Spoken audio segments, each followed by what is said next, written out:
एक बहुत ही आम रोजाना का दृश्य दिमाग में लाते हैं। हम्म। एक माता या पिता दिन भर ऑफिस में काम करके थके हारे घर आते हैं। हम्म। उनका बस एक ही मन होता है कि अपने टीनेजर बच्चे के पास बैठें, उसके दिन के बारे में थोड़ी बातचीत करें। बिल्कुल। वो बच्चे के बगल में सोफे पर बैठते हैं और बहुत उम्मीद से कुछ पूछते हैं, पर बच्चा अपने स्मार्टफोन की चमकती स्क्रीन से बस एक माइक्रो सेकंड के लिए नजर उठाता है। और एक ठंडा सा हाँ बोल देता है। वही ना, बिना ध्यान दिए हाँ बोलता है और वापस उस डिजिटल दुनिया में खो जाता है।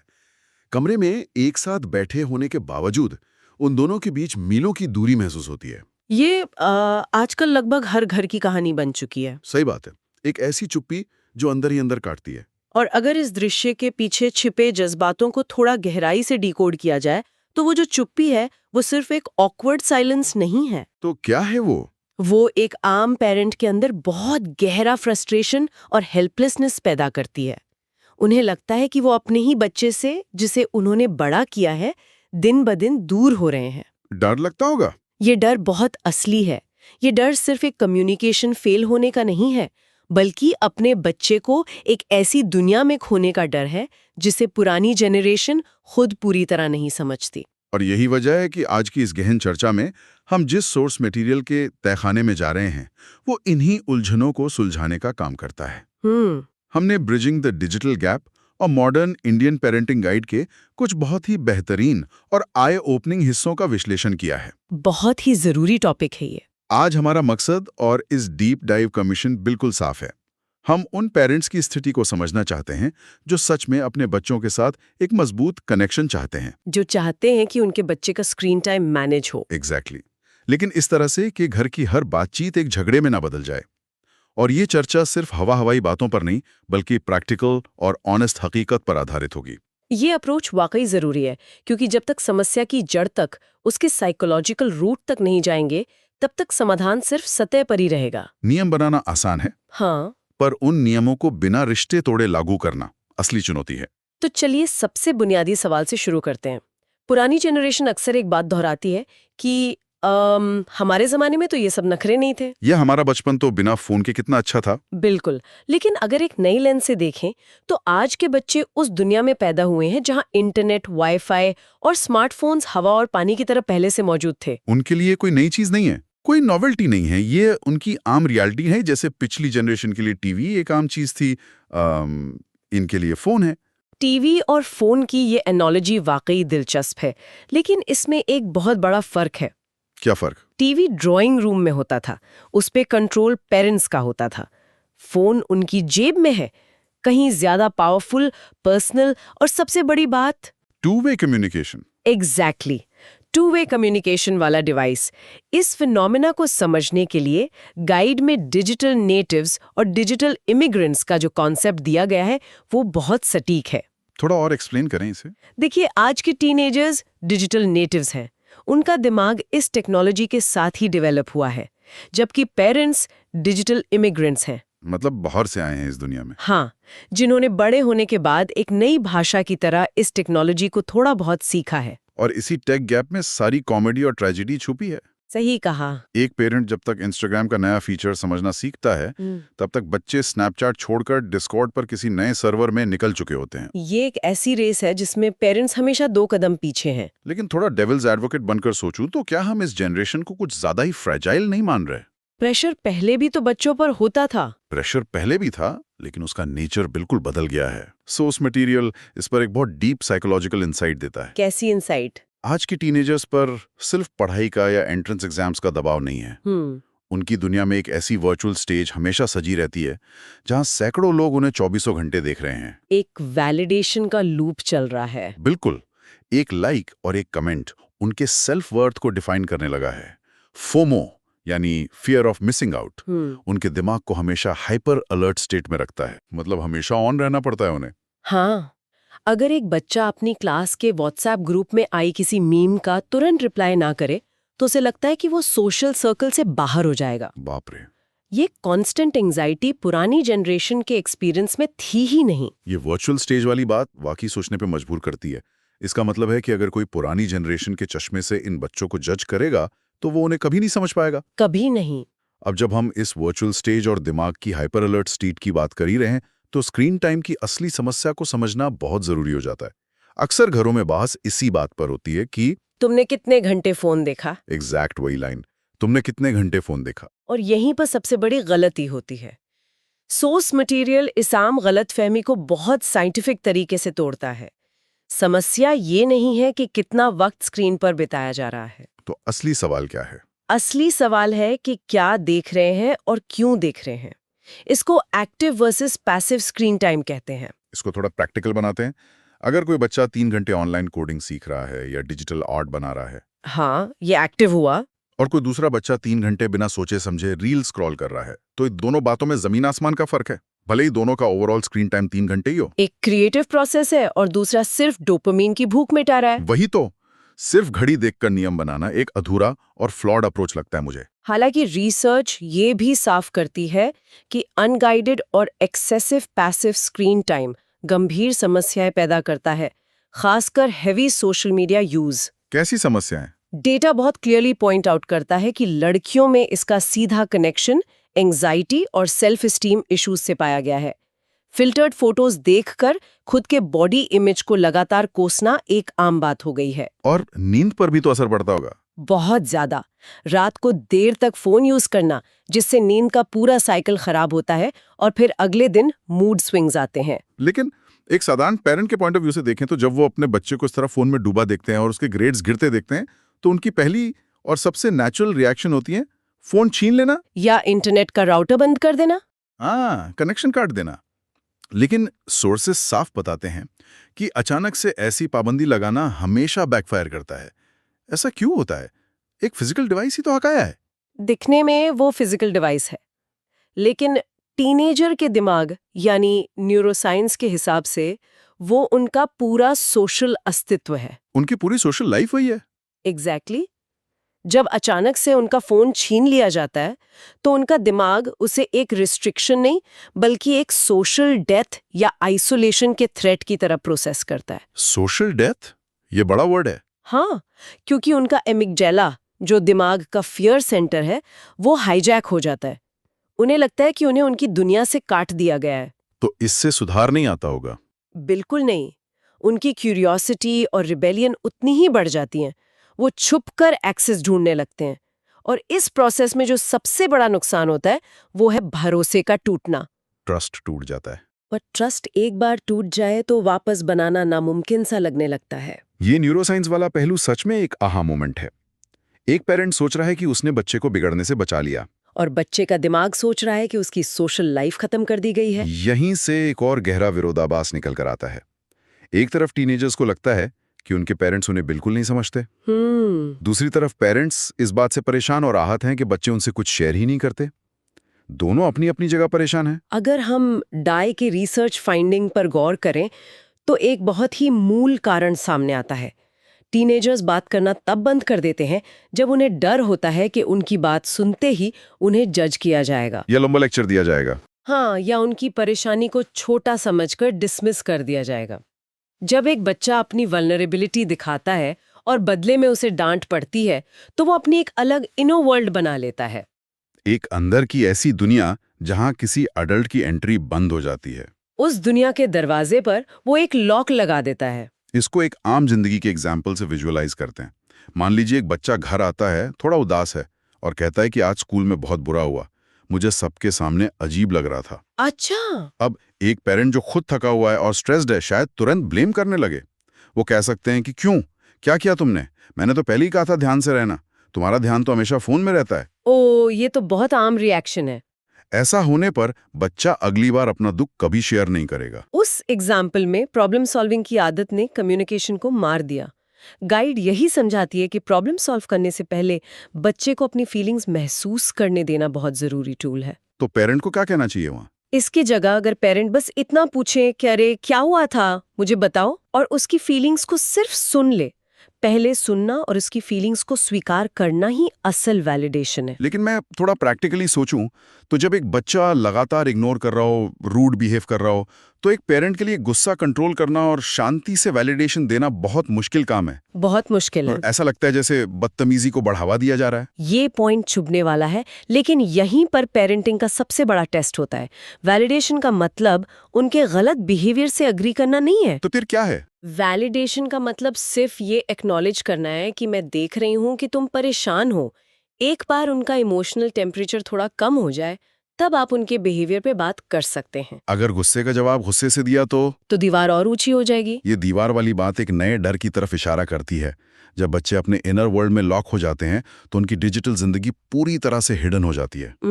ये सबसे सेंसिटिव हिस्सा है इस चर्चा का, उनके हिडन लाइव्स और ऑनलाइन सेफ्टी। डिजिटल एज में लगभग हर टीनेजर की 2 आइडेंटिटीज होती हैं। एक उनकी ऑफलाइन जिंदगी जहां वो शांत या शाय हो सकते हैं, और दूसरी एक उनकी ऑनलाइन आइडेंटिटी जहां वो शायद बहुत कॉन्फिडेंट या बिल्कुल अलग पर्सोना प्रेजेंट करते हैं। एक हद तक ये आइडेंटिटी एक्सप्लोर करने का एक नॉर्मल हिस्सा है। बच्चे टेस्ट कर रहे होते हैं कि वो कौन है। लेकिन इसमें डर किस बात का है? यह कि इंडिया में साइबर बुलिंग भयंकर रूप से अंडर रिपोर्टेड है। अंडर रिपोर्टेड क्यों है? क्या उन्हें डर नहीं लगता उस बुली से?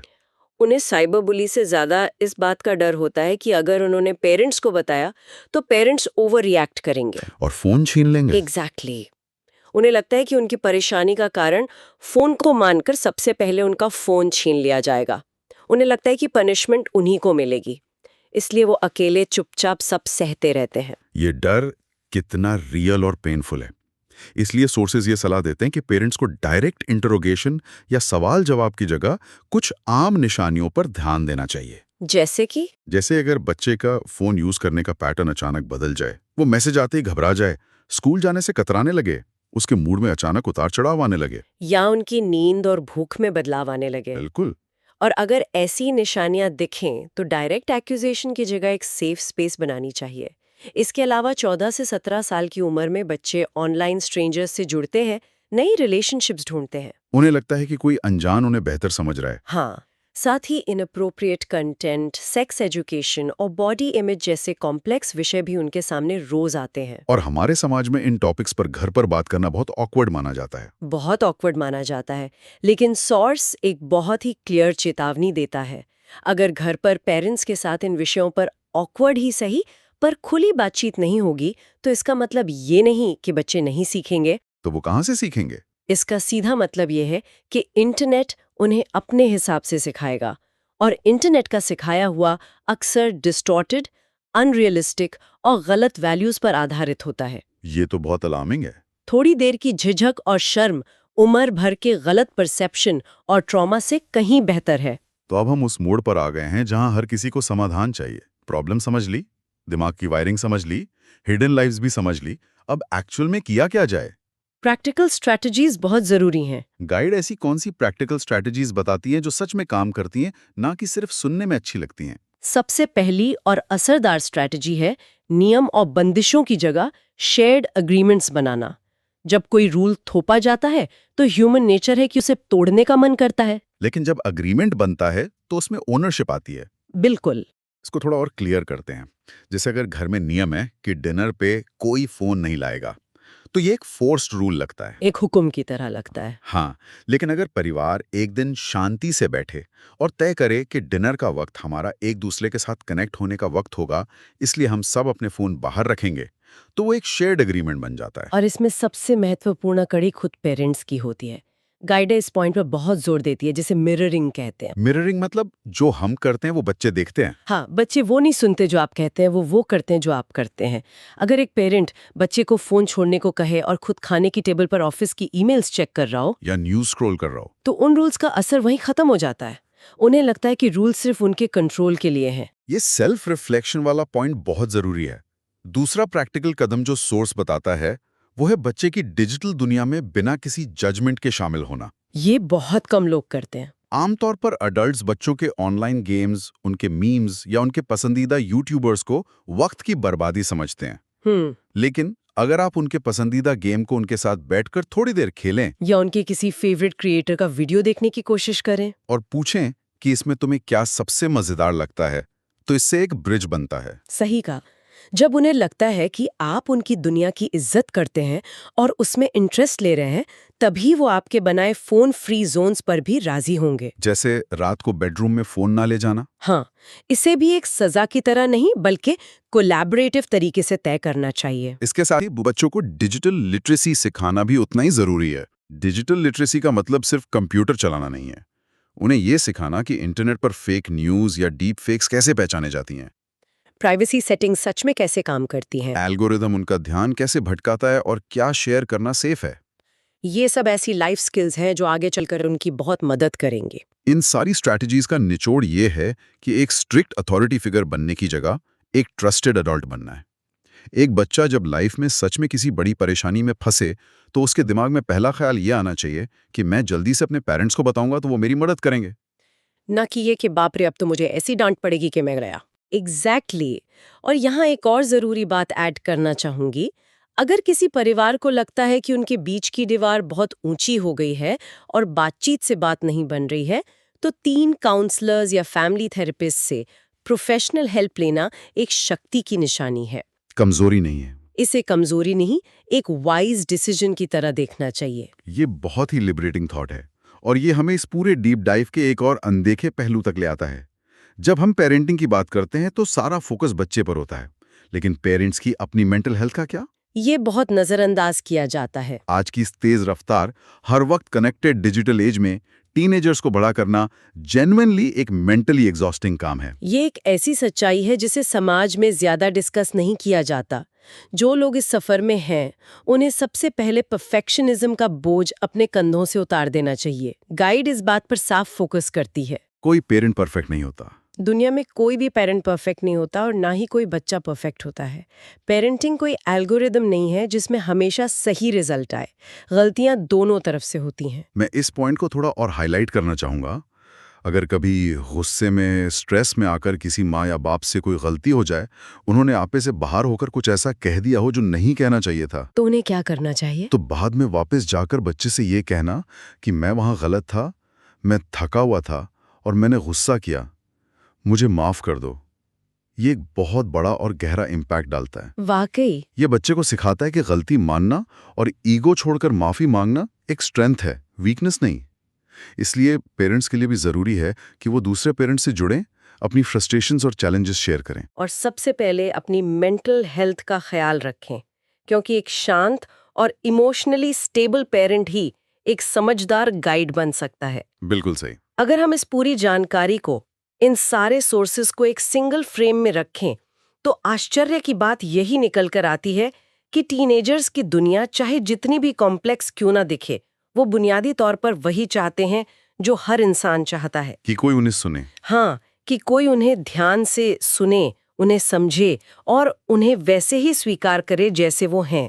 तो चलिए अब इन सारी बातों को एक आखिरी शेप देते हैं। आज की इस डीप डाइव से सबसे महत्वपूर्ण टेक अवे क्या निकलता है? सबसे बड़ी बात यह है कि कोई भी टीनेजर अपने पेरेंट्स को जानबूझकर खुद से दूर नहीं करना चाहता। वो खुद अपने आप में उलझा हुआ है। वो बस एक ऐसी ओवरवेलमिंग, चमकती और डिमांडिंग डिजिटल दुनिया को नेविगेट कर रहा है जो किसी लैबिरिंथ से कम नहीं।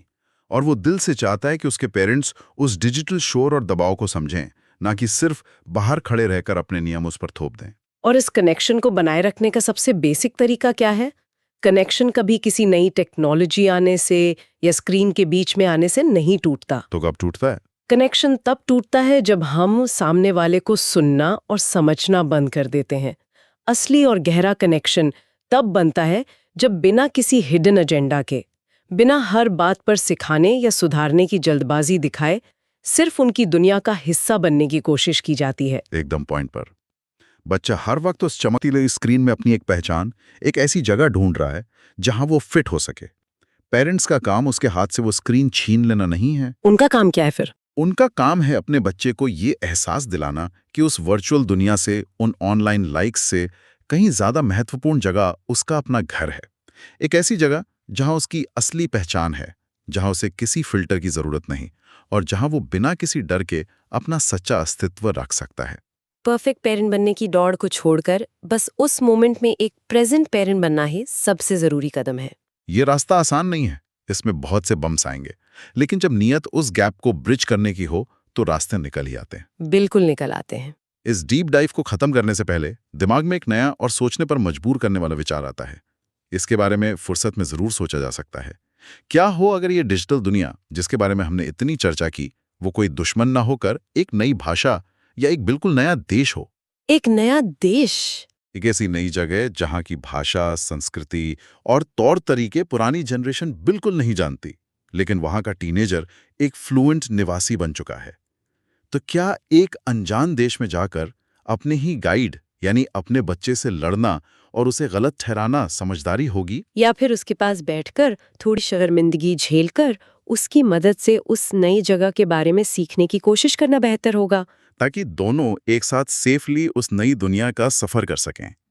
जब हम टेक्नोलॉजी को एक दुश्मन या हथियार की जगह सिर्फ एक नए एनवायरनमेंट के रूप में देखते हैं, तो हमारा पूरा नजरिया ही बदल जाता है। और शायद यही नजरिया उस ब्रिज का पहला पत्थर है।